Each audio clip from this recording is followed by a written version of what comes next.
King. So, wait a minute. So, were you in Memphis when he was assassinated? Yes. Yes. He left Yes. 2 years after he got Yeah. Did I miss something? Yeah, he left said Memphis that? in '70. Yeah. Oh, yeah. he said, Well, okay. you can't keep up with dates. That's why you're here. Wow. So, take us through that. That would be. That night. Just take us through that night. That had to been unbelievable. And you're hearing the first here on the hot seat. 404-292-1420. 404-292-1420.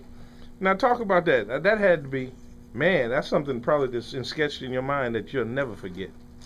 Yes.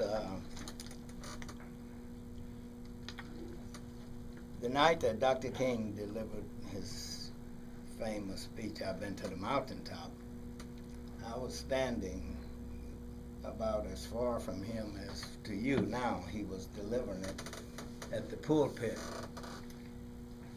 And my father-in-law, and my wife and I, we were just standing where you went up to the pulpit. And a black lady came up to us and she said, "I heard a man on the telephones were on the sidewalk at that time, they were open door.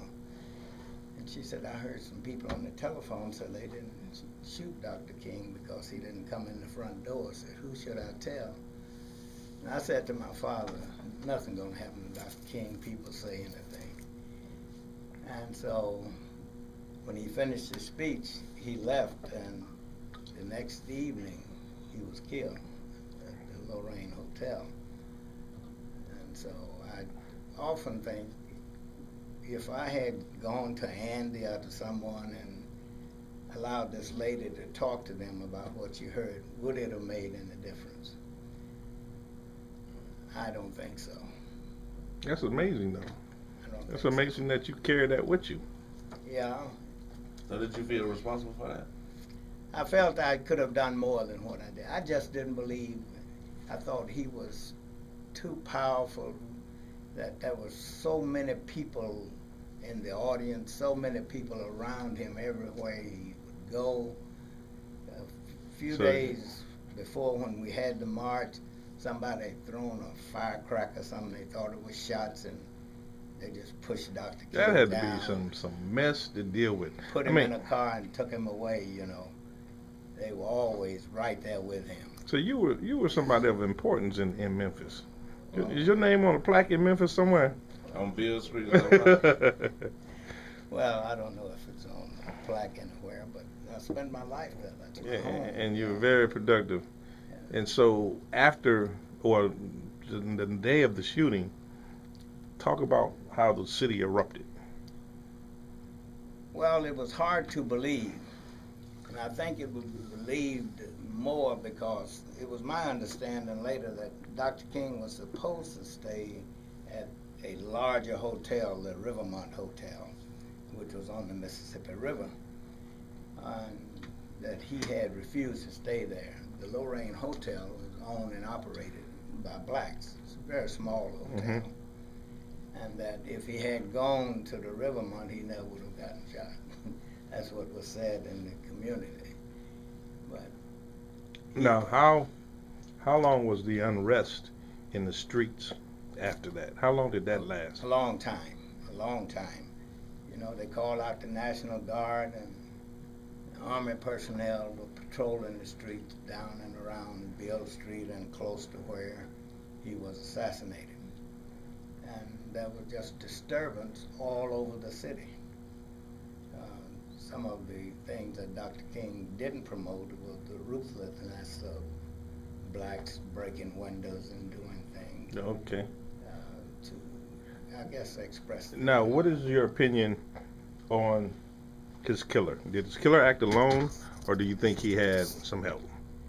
My personal thought is that there were a lot of people involved in it. Any people in particular? Oh, I think that some of the leading citizens of the city knew what was going on. So you think it was Somebody had to get him to that place and get him situated in that building.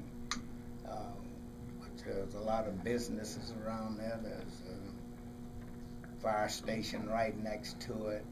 You know, to park somewhere and to take arms in. It was no guarantee that Dr. King was going to be shot at the time he was. I think that person was stationed there because he could see his room.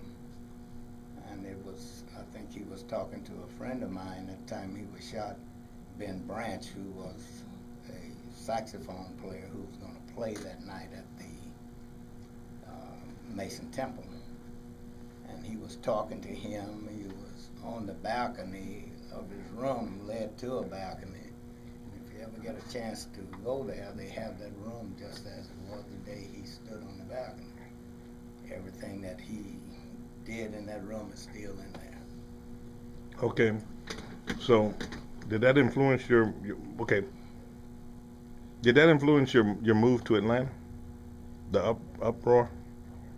No, I always wanted to come to Atlanta because I remember my third grade teacher saying to us that blacks in Atlanta were on the move, that a black in Atlanta owned a shoe store, you know, and it was, I had a chance to see that shoe store. So they've been saying that for a long time, because I hear that to this day. Well, it seemed like we're going backwards. We may not have a black that have a shoe store now.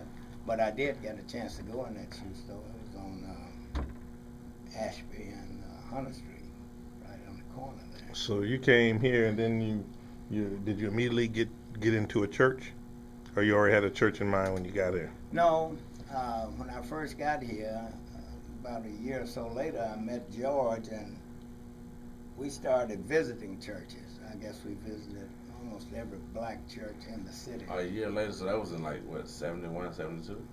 About 72, 73 when George. George, you was born in the 20s too, also? Oh, no. 1920? I know. I was born in 49, but I've lived in 7 different decades. Yeah.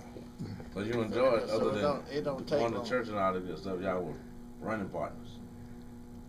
Yeah, well, we were doing volunteer work at the Butler Street YMCA. Wow, George, you've been doing this volunteer work for a long time, huh? I told you when I made the introduction, I bought my mentor. Your That's mentor, what I said. okay. That's what I said. All right, you know. I follow him, like I say, you know, a lot he's not saying, I probably won't want to say, but he got an opportunity. He got an opportunity to work around some real productive people.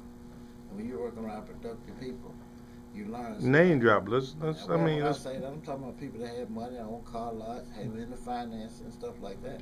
Now, even though you're around, and you just like that guy in World War II, he never trained on a gun, but he saw those soldiers shooting those guns, and when his day came, he was ready.